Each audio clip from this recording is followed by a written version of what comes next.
A definição mais comum do temor do Senhor é facilmente refutada pela própria Bíblia. O que nos interessa saber é como é que a Bíblia define o temor do Senhor. Vamos começar pelo Antigo Testamento. Quando falamos de uma definição do temor do Senhor, estamos automaticamente entrando em uma forma de pensar grega. Isso quer dizer uma forma abstrata. Digo isso porque os gregos olhavam para o mundo através da mente, procurando por significado, enquanto que o povo de Israel, os judeus, e portanto todo o Antigo Testamento, percebe o mundo através dos sentidos, de uma forma muito mais funcional. 1 Coríntios 1:22 fala sobre isso. Os judeus pedem sinais e os gregos buscam sabedoria. Por exemplo, ao descrever um lápis, os gregos diriam algo assim: esse lápis é verde e tem mais ou menos 12 centímetros de comprimento. Os judeus, por outro lado, provavelmente diriam: esse lápis é uma ótima ferramenta para escrever. Então, pensamento grego descreve os objetos em termos de sua aparência, e o hebraico descreve em termos de sua funcionalidade. Por que isso é importante? Porque na Bíblia o temor do Senhor é sempre definido por sua função, portanto, o que faz, ao invés do que é.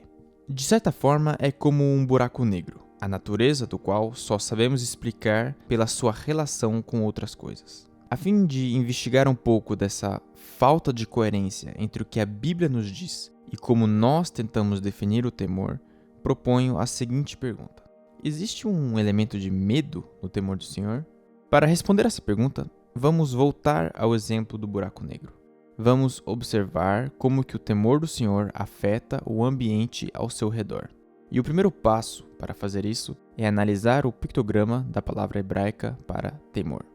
A palavra para temor consiste em 3 imagens: um braço, uma cabeça humana e um boi. Ela está relacionada à palavra água corrente. A tradução então seria um fluxo de vida interior. Então, ira, e perdoa-me pela minha pronúncia, cria um fluxo de vida interior. Essa palavra também é definida como um medo causado por uma expectativa ou uma consciência de um perigo, ou um medo que dá aquele nó na barriga. Isso já nos dá uma primeira pista do que devemos associar a essa palavra. E também é interessante ver o que pessoas que conheciam de cor cada palavra do Antigo Testamento ensinaram sobre essa palavra. A tradição rabínica descreve 3 tipos de temor do Senhor. O primeiro é o medo de consequências desagradáveis ou de uma punição.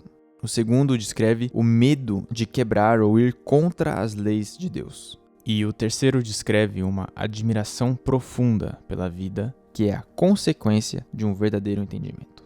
Observe que 2 das 3 definições incluem explicitamente o elemento de medo.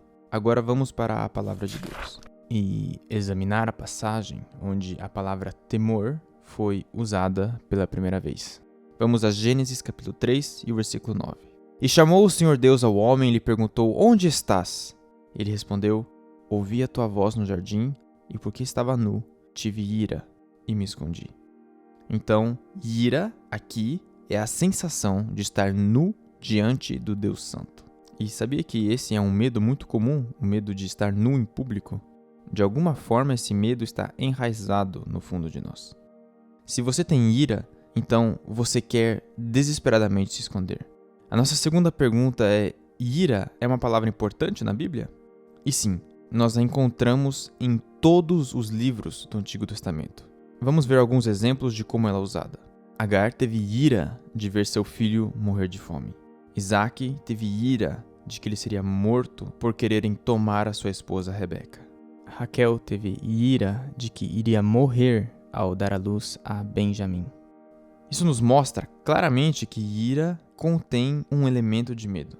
José disse aos seus irmãos para não terem ira, porque ele não era Deus. Então isso nos diz que para Deus, sim, devemos ter ira. Ok, agora eu sei o que você está pensando. Muito bem, mas tudo isso é no Antigo Testamento. Hoje estamos sobre a graça. Exatamente. Vamos ver o que o Novo Testamento diz no próximo vídeo.